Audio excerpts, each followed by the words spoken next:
So what we're going to see here is, if you have a muscle strung up at a given length that you can measure,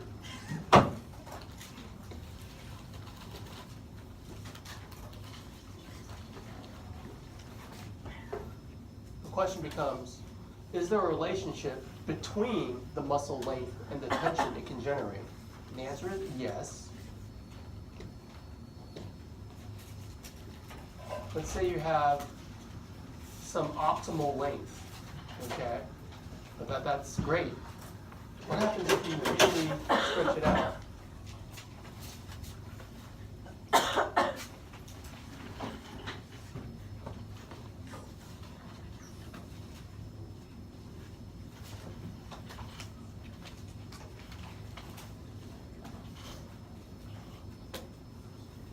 Well, you're greater than your initial length.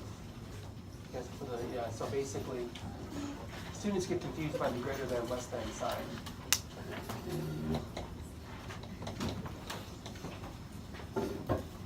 The question becomes, oh, okay, well, let's say at this muscle length, we get a good result. This one we don't, the muscle's all stretched out, we don't get a very good result. The question becomes why. But you could do the opposite of this. Instead of it being too stretched out, the muscle could be slack.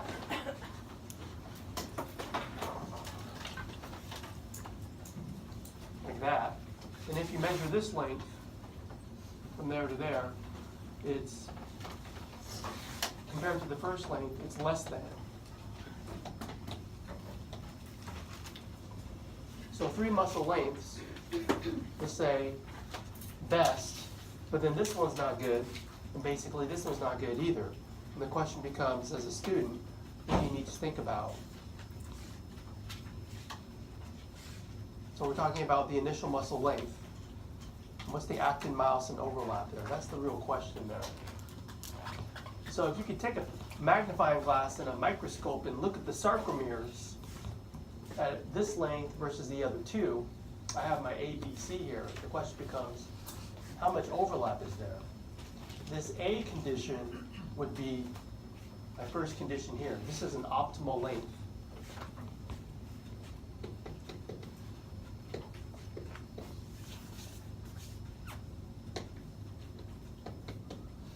Where you have the M line, you have your thick filaments, and the thin filaments, they kind of like, there's a nice bit of overlap there.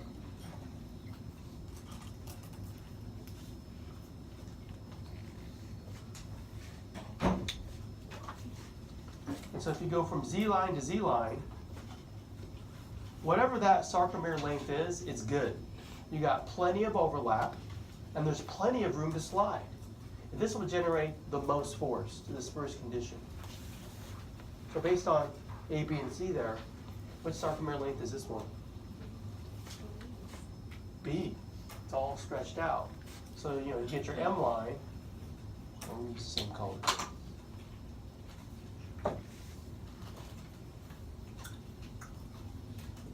Get your M line, get your myosins, and like the actins are like way stretched out.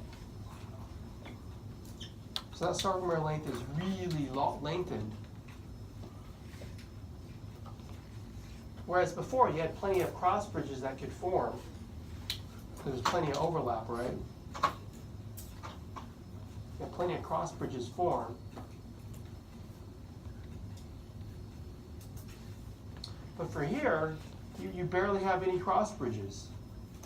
So how much tension are you going to generate in this scenario? Not much. This is not optimal. There's not enough overlap. Okay. For this last situation, you got your M line, got your thick filaments, and now it's like that's C. Picture C. What you're seeing there is the actin filaments are kind of like they're all squished.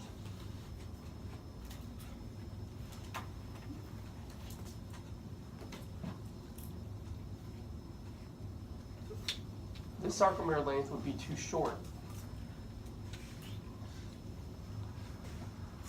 You have plenty of overlap, but there's no room to slide. Okay? So this slack condition is not optimal either. Plenty of cross bridges, but no room to slide. Here you have too much room to slide, there's no cross bridges. And here's the best one. And so you want to see this kind of effect when you do the simulation. So usually what you do is you say it's optimal, okay? Or little L sub naught thing, that's optimal. Greater than, not as optimal, less than, not as optimal. And if you were to graph it out, this is the graph we want you to see. It's the relationship between the active force and the sarcomere length. Whether it's stretched out at 170%, optimal at 100%. 100% means at that length, you get your max force. So at this length, you get your max. Now I put the word active force in big letters because there's also passive force. So let me kind of define those terms. Active force, that's just the tension generated by the muscle when it contracts. That's the force we're trying to measure.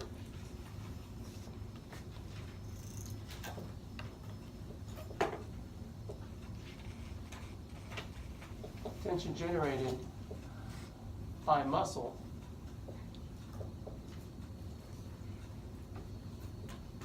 when it contracts, when you stimulate it.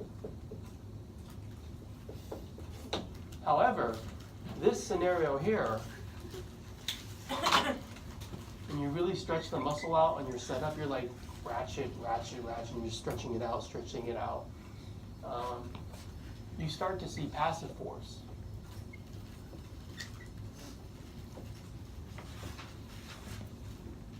Before you even stimulate it, you have measurable tension on your muscle, okay? Because you're just stretching it out. So the passive force is the tension from stretching out the muscle before you stimulate it. Tension on muscle, just from stretching it out.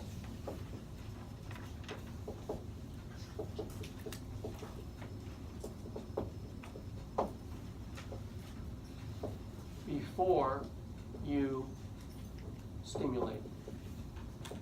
Now, when you actually hit stimulate, it may be able to generate a bit of force. So what I thought I'd do is kind of show you what you should expect if you do this for a computer simulation. Everything I've been showing you here is part of a PhysioX lab I want you to do. And let me show you how to get there. How do you get there?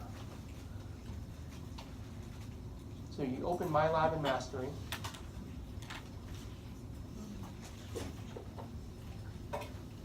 Does this look familiar? This is the instructor view, but it should look familiar to you, I think. Go to Study Area. And under Study Area, once you get to the Study Area, go to Lab Tools. Speaking slowly, you might want to write this down. Lab Tools, PhysioX, click. PhysioX, Exercise 2, Muscle Physiology. There's all these activities there. There's Activity 1, Activity 2, Activity 3, Activity 4, 5, 6, and 7. Pretty much today I'm talking about everything except 5. For example, let's talk about the one we talked about earlier this morning. Say you want to do muscle twitch. What I like about the PhysioX labs, it standardizes the procedure for all students. It forces you down a single path. So you all have to do the same thing. And when you generate a report, it looks the same for every student. So as an instructor, it's easier for you to grade. And all you got to do is just hit the next button after you read everything. Hit the next button. Hit the next. Just keep reading it. Answer questions. I'm not going to answer them, but pretend you do. 2, 3, 4, 5. Hit the next button. How easy is that? Okay. And then, okay, submit it. And then, oh, okay, and then again, it's still just step 1 of 15. And just do what it says, and just keep hitting the next button. So it's like a can't miss in terms of procedure. You just hit the next button. How hard is that? So for example, for this one, well, I'm not going to do the next button. I'm just going to show you what I'm trying to show you. Let's say that, I know you can't see it there.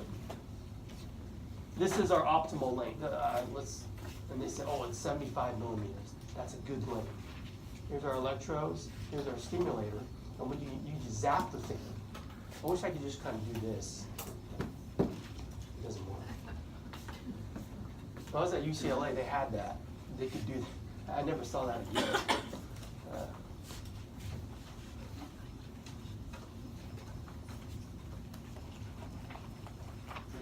Oh, no voltage.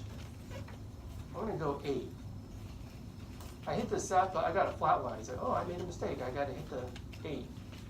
Okay, so I got some force there. Okay, so I made a twitch, and what you could do is you could record it, record the data.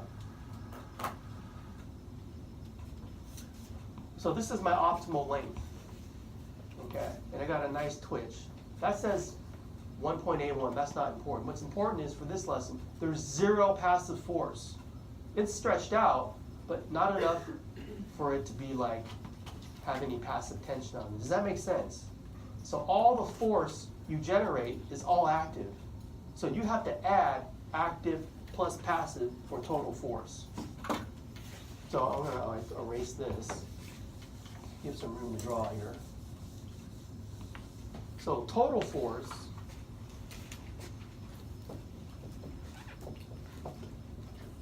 equals all the active force, active plus passive. So when I just hit the zap button, it was all 100% active, 0% passive. Okay.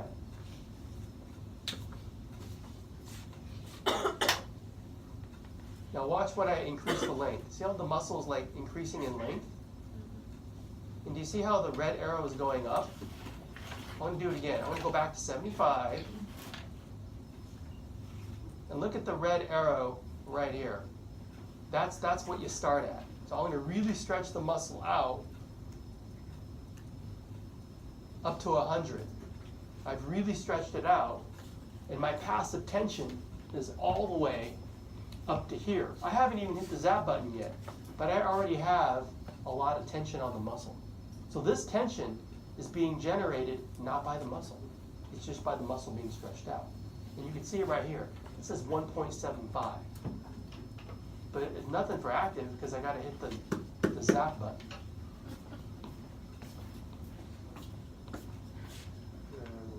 Boom. That's what it looks like. Record data.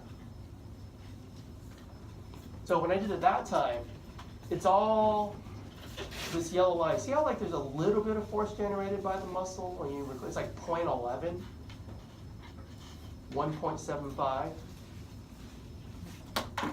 So for this one, it's 0.11, 1.75. What's the total force? 1.86. I think they're using grams versus kilograms. Yeah, force. It's grams or kilograms? I don't even say that. Just say it's grams. Anyways, any questions on the length of the muscle in active versus passive? Okay. Oh, let's see the other one. I'm sorry. Question. Go ahead. What do you call the option C, the one that's the short one? Oh yeah. Exactly. Let's do that. So 75 was the good one, right? That was the optimal. Let's do less than optimal. Let's go 65. Okay. So now there's no tension on it. So what's the passive force when you start all slack?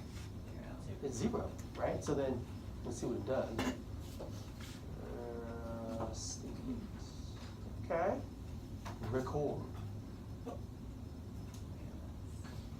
So in terms of the active force, when it's slack, did it generate more or less than this first one? Less. You can see that.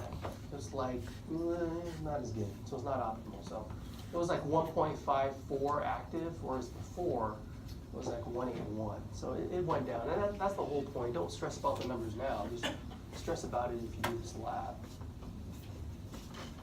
So we'll go back to this study area here. Where is that? There it is.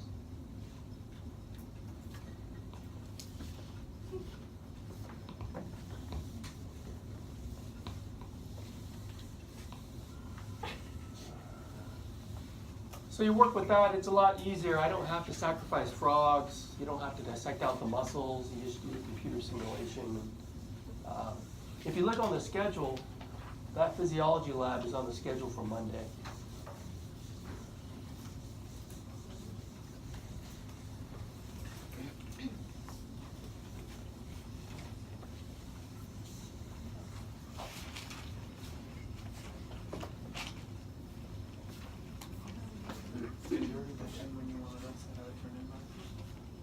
No, I did not. But let's pretend that you did the whole lab. You just click all the next buttons. Pretend you did the whole lab. Get to 15. Congratulations, you've completed the experiment. Submit. Have you completed the summary? Okay, so pretend I did. And then you can view your results. This is a post-lab thing. You have not answered all the questions. Submit anyways. Continue. Okay, then you have to answer questions like a post write-up. You just answer all of those. You just keep hitting the next button. You submit it, and then basically lab report. Boom, done. Hit the printable version. Enter your name, and this should generate a report for you. I didn't do that. Let's see. Try again. Print. Oh, there it goes. So what you can do when you get to the print function, let's see.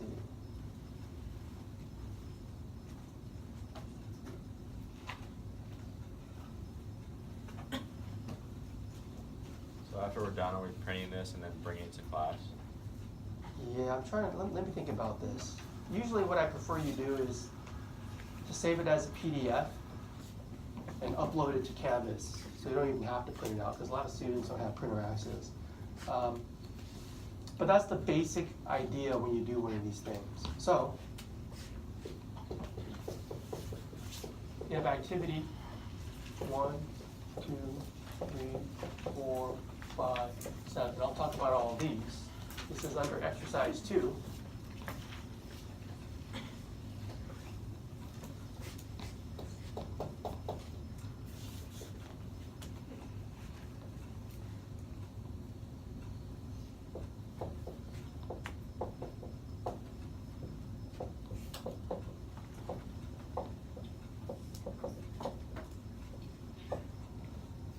They have all of these. However, this is way too much for me to grade per student. So you only have to choose one to turn in. That's a win-win.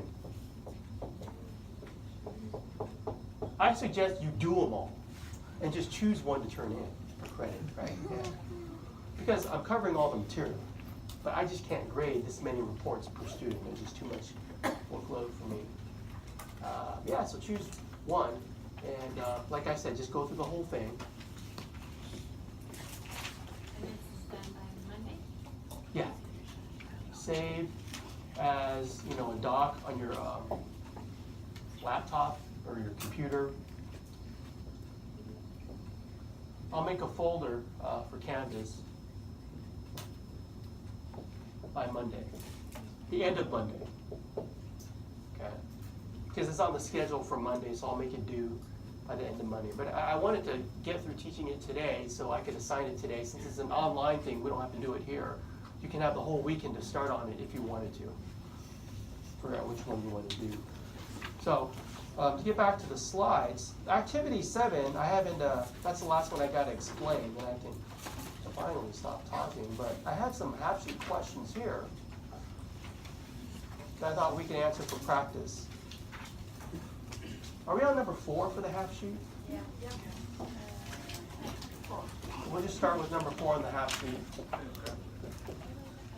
We're on number 4.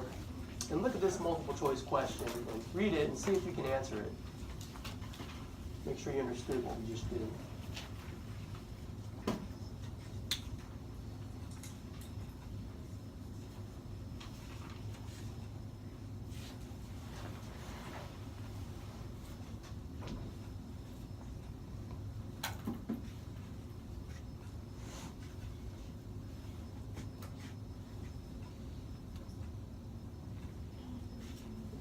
So I gave you some time to think. You read it. Do you understand the question?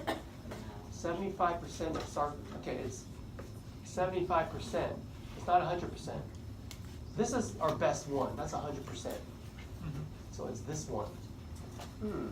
If it's this situation, right there, what do you think the correct answer is based on these choices?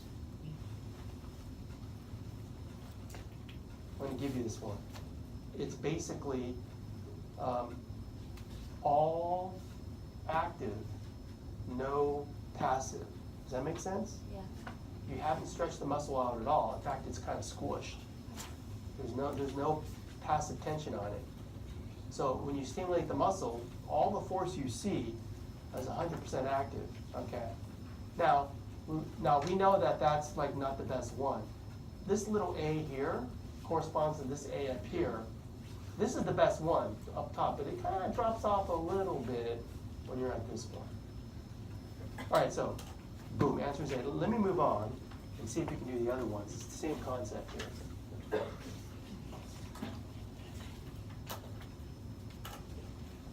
Call this number 5 on the half sheet. And answer this one. I'll give you a minute to think about it. For sarcomere length A, how much tension could be generated? So you're kind of looking at that versus 100%. And you're trying to, what is it about?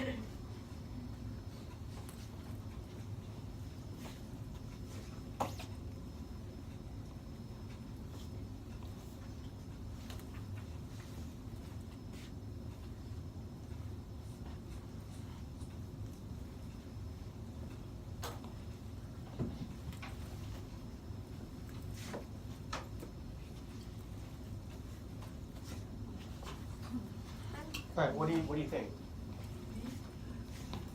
B is correct.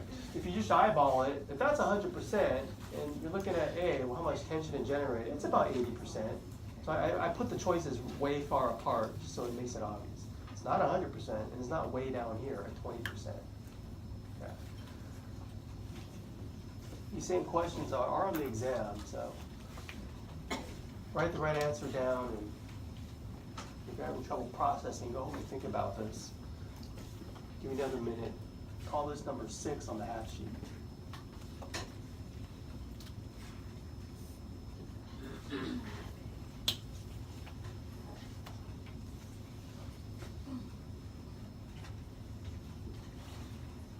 It's the whole active-passive question again.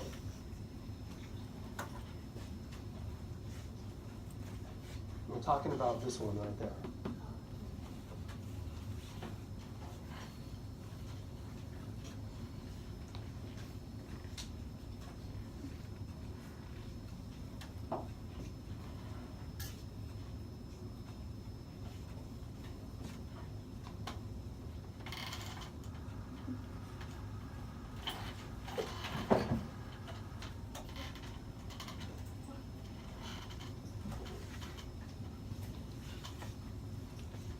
So what did you think?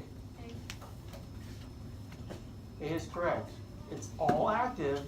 There's still no passive. Okay, so A is correct for number 6.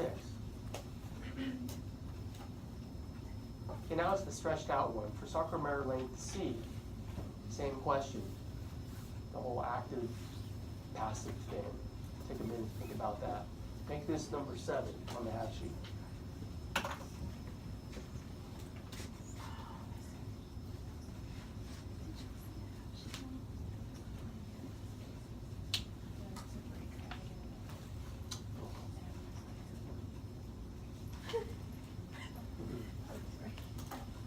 Oh, sorry, let's see it.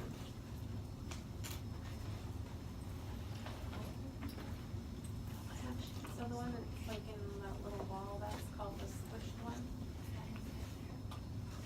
This is the squished one. This is the stretched out one. Okay. It's right here. I'm just trying to word this out. Yeah, yeah. We know that by the black end bars, how far apart they are? Yeah. Those black bars represent Z-disc. So if it's really long and stretched out, like they're way out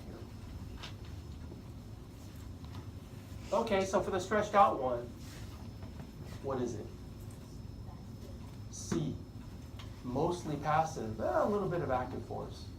Okay, that's kind of what the experiment will show you if you chose that one to do. So C is correct for that one. All right, that's enough about that. Let's kind of skip this one. All right, so that's the length tension relationship. Now let's kind of get to whole muscle terminology there. We're going to move away from the isometric prep and get to an isotonic prep. So let me define some things first.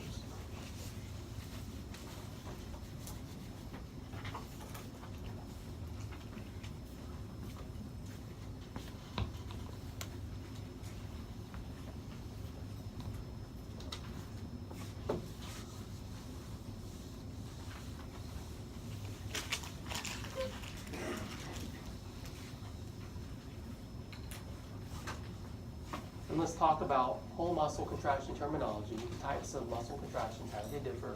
Isometric, that's what we just did. Let's talk about isotonic contraction.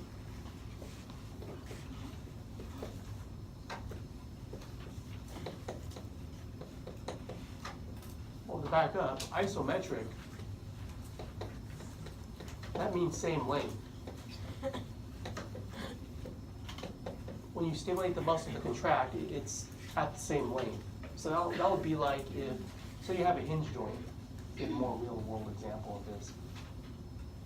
It's like, let's say you're holding a chain or a rope that's anchored to the ground, and you try to pull up, and there's a muscle crossing the joint. Okay, that length, it stays the same, and it's in a state of contraction. That's isometric, this situation here.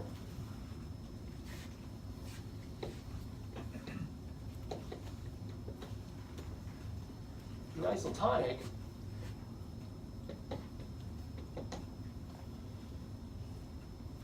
we have a hinge joint, so your elbow, forearm, arm. But let's say you're holding a weight.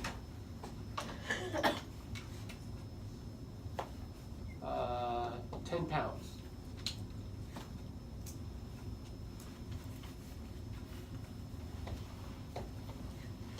And that muscle has a certain length, right, that you can measure.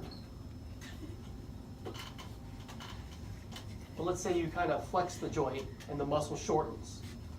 So that would be considered isotonic concentric.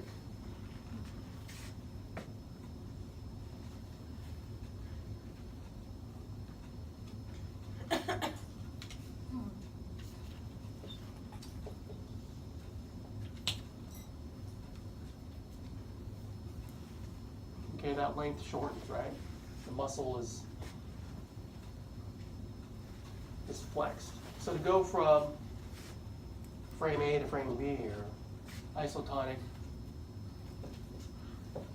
concentric. The muscle is shortening and it's able to exert enough force to move the load. Okay. Now let's say you want to put that down carefully on the desk, right?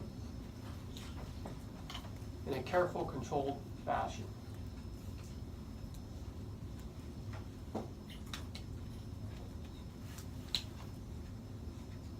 £10 still.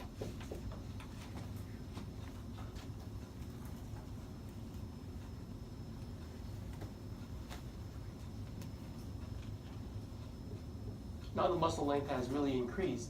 The muscle, as you put the weight down, the muscle's in a state of contraction, but it's lengthening. So that would be isotonic eccentric. And the weight, whatever you are lifting or putting down, is called load. And isotonic is a word that means same tone. Because throughout the motion, flex, extend, the weight didn't change. It's 10 pounds here, and it's 10 pounds there. Isotonic. Okay. So how do we do this in the lab prep? You isolate your muscle, you put a weight on the end instead of tying it, anchoring it. You just anchor it to a weight that you could possibly lift. In this case, 3 kilograms. So to go from here to here, is that concentric or eccentric? From left to right, didn't the muscle shorten? Yeah, it's concentric. What if you went reverse from here to here? That'll be eccentric, essentially, just to match our definitions. Okay, so how this looks in the lab, you have to monitor the tension generated by the muscle and the length of the muscle, the percent of the resting length. Resting length is whatever you started at. So this would be resting, right?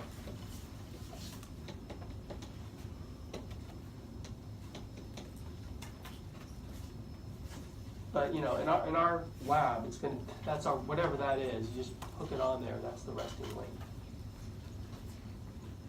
Okay.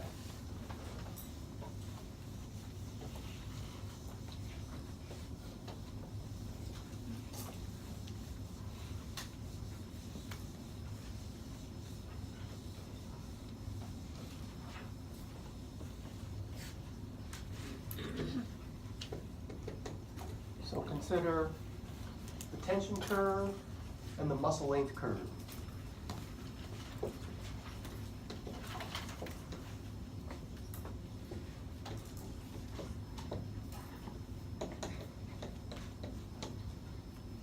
Consider thirdly the load. Load you gotta lift, right? You're lifting weights. And basically, well, how heavy was the weight? Can you read that in the back? 3 kilograms. Keep that in mind. Look at the graph. They put a dotted line where 3 kilograms is. Now to move something that's 3 kilograms, technically you have to like generate 3.0000001 to move it. You have to generate more force to move something that weighs 3 kilograms. But basically 3 kilograms will move it. So does this make sense here? You start at 0, then the muscle takes some time to generate enough to go up to 3. And then once you generate enough force to move the 3 kilogram load, look what happens. The muscle stays the same length, but as soon as you develop enough tension to contract, the muscle goes from 100% and the muscle shortens, right? Okay. So first thing to consider, you're ramping up tension to move 3 load. That takes time. You're ramping up tension to generate 3 kilograms. So this time to this, there's a time where this is isometric, right? Because the muscle has not changed length. So for the tension, for the muscle length curve, there is a portion where it's isometric. But then, when you generate enough weight, and how much weight did you need to, tension did you need to generate? 3 kilograms. Then the muscle shortened. Then it became concentric.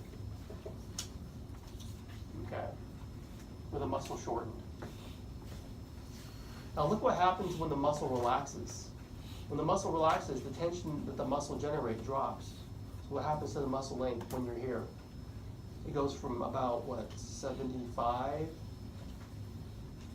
back to whatever it was before. So from here to here, isn't the muscle lengthening? I mean, like you put the weight down. So what do we call that? Eccentric.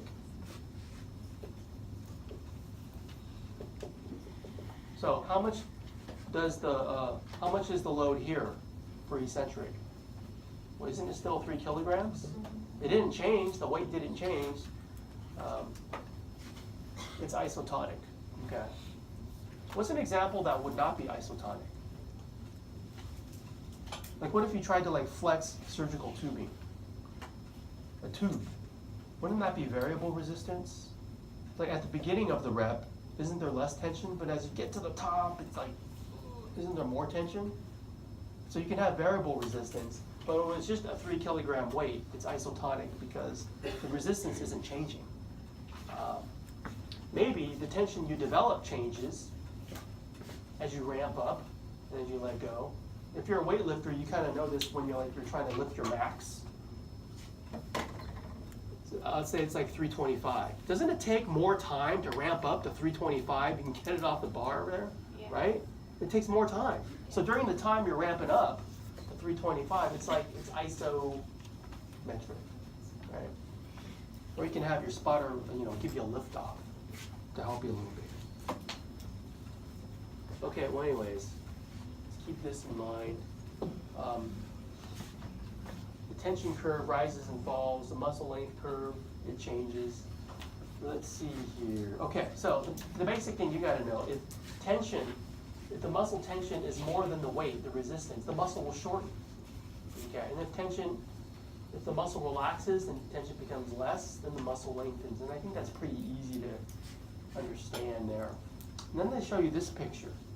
And it appears nothing happens. You can assume you stimulated the muscle, but how come it doesn't shorten? What do you assume about this weight?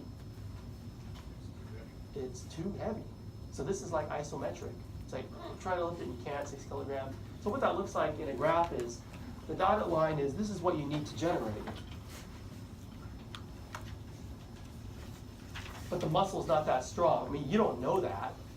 I mean, usually when I do this in the lab with students, we would give a little frog muscle. The guy would literally put out fish weights. And they would just keep putting on fish weights until the muscle couldn't lift it anymore. You don't know what it is. So we're just telling you, this muscle maxes out at about 5.5. You put 6 on it, it doesn't do anything. It generates the tension it can, but the length doesn't change. Does that make sense? Because it can't lift it. So it's isometric all the way. The load's too heavy. Okay. All right, so what are we on? Number 8 on your half sheet?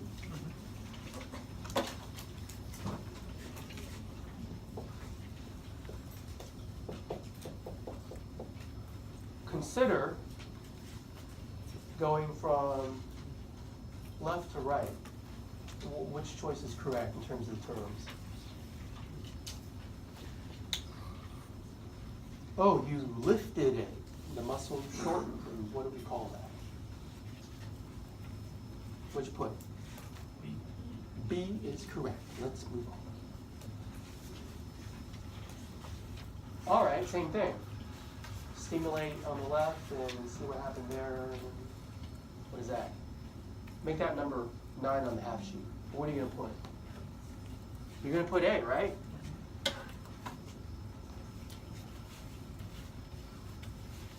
You stimulated the muscle, didn't generate enough tension, didn't move, the muscle length stayed the same. Moving on. Here's kind of where I try to prepare you for the test. I put all these brackets on the data, like this one here. From there to there, I ask the same question. Given these data, identify the type of whole muscle contraction just from there to there. Make that number 10.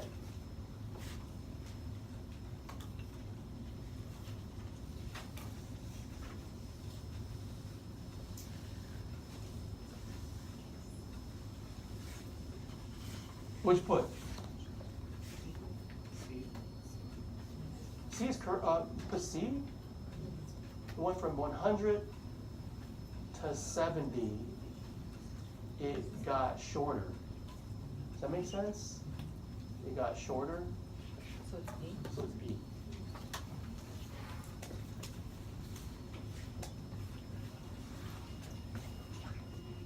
Yeah, I have to think about it. 100%, 70%.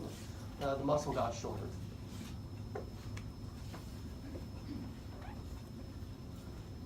Instead of percent, think of it as millimeters. that's 100 millimeters, and that's 70 millimeters, that's shorter. Sometimes they put percent and it kind of like, it's confusing, right? But if you go from 100 to 70, that's shorter.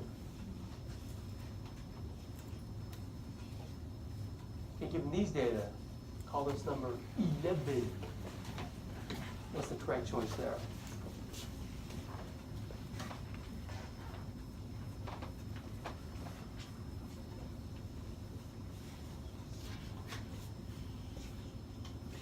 Did the length change? Look at the green curve. Did the length change? Yes or no? No. Stayed. Same length. Which one is that? A. A is correct for number 11. All right, this one here. Call it number 12. I put it right here. This, while the force is rising, okay? Before you actually lift it, I'm going to give you two choices. Isometric, isotonic. It's the test. What do you think it is? It's A.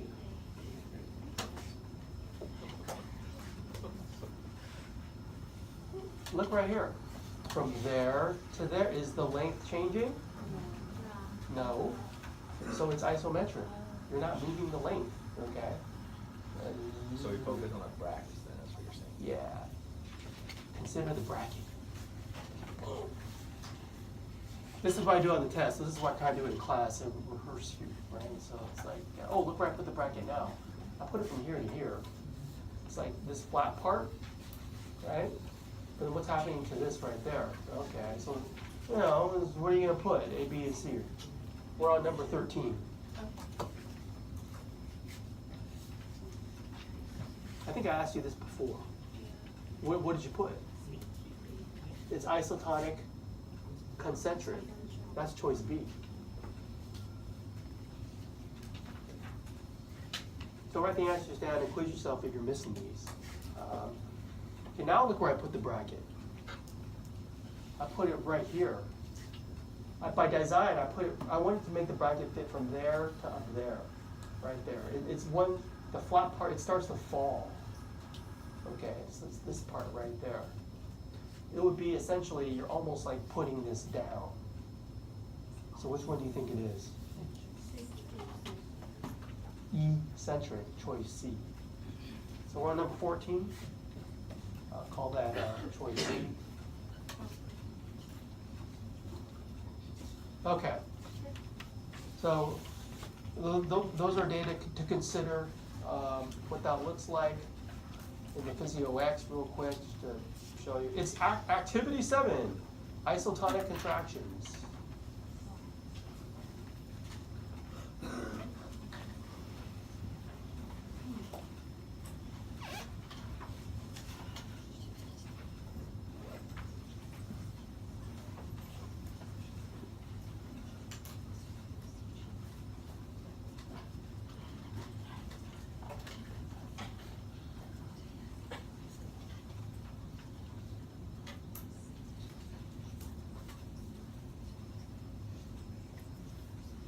So you got your weights here, you just put the weight on, hit stimulate, you can kind of see what it does, you can record the data.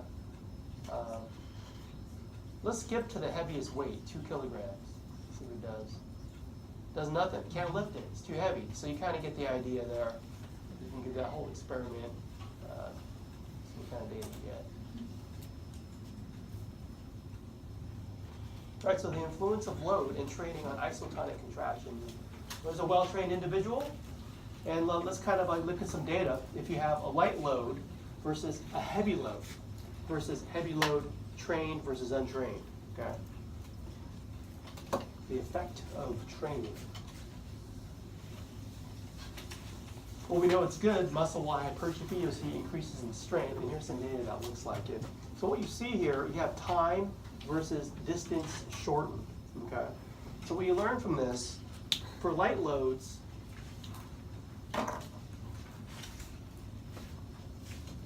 it's like the muscle shortens maximally, and it does it really fast. If it's a light load, look at time 0. The green line is first, so it doesn't take long to start moving it, and it can move a long distance. If you put a heavy load, okay, an untrained muscle, it takes a little longer to generate the tension to move it. And when you move it, it doesn't shorten as much, okay? Consider this, these two right here. I say heavy load trained, heavy load untrained.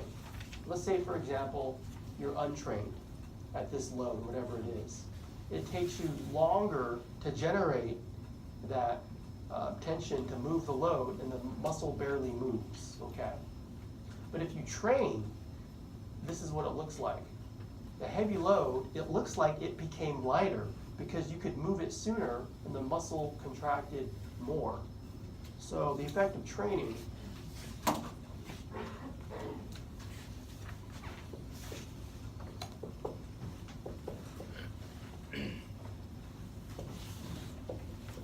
isotonic contractions, the effect of training.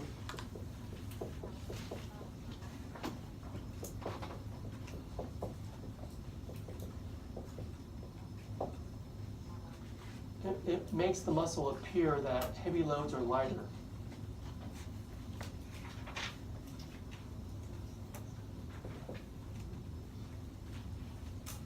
So I'll just say that. Heavy loads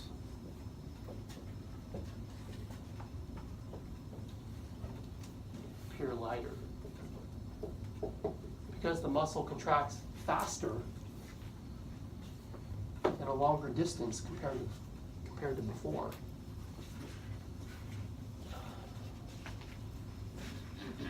As compared to lifting light loads, lifting heavy loads results in a longer latent period, slower movement, and less movement. The effect of strength training is one that appears to make the load lighter.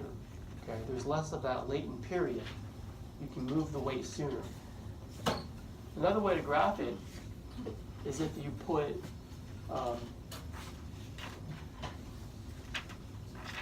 the load, the weight of the load on the x-axis, and the velocity of shortening on the y-axis. So this is a different way to show the same thing.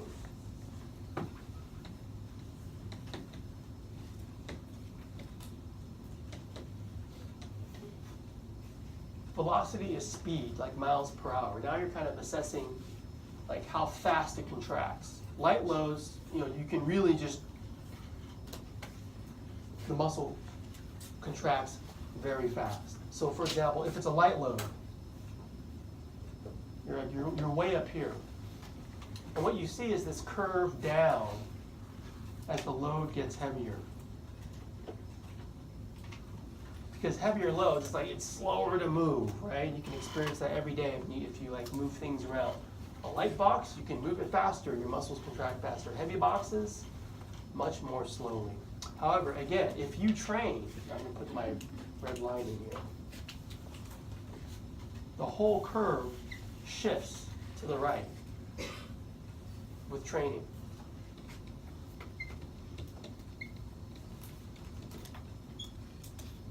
With training, what that means is I kind of do it there.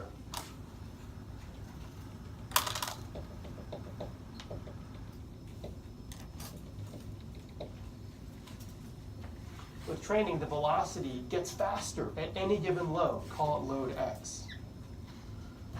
But look at the curve. Any load, okay, the velocity of shortening increases. That means the load is lighter for the muscle with training. That's kind of the effect for the velocity of shortening. Okay, well anyways.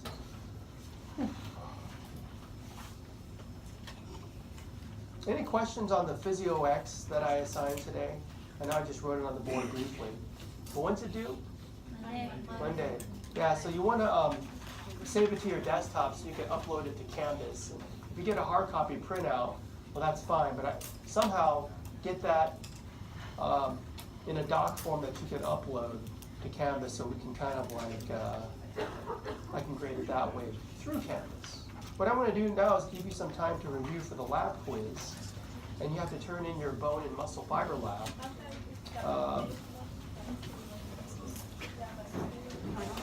let's say at, I'll give you the quiz at 10:25, so I'll give you about 15 minutes to review. And take a break.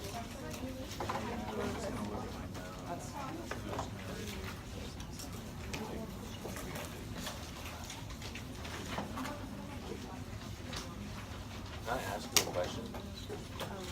Sure. Can I ask you about, Let me hit stop on my phone first.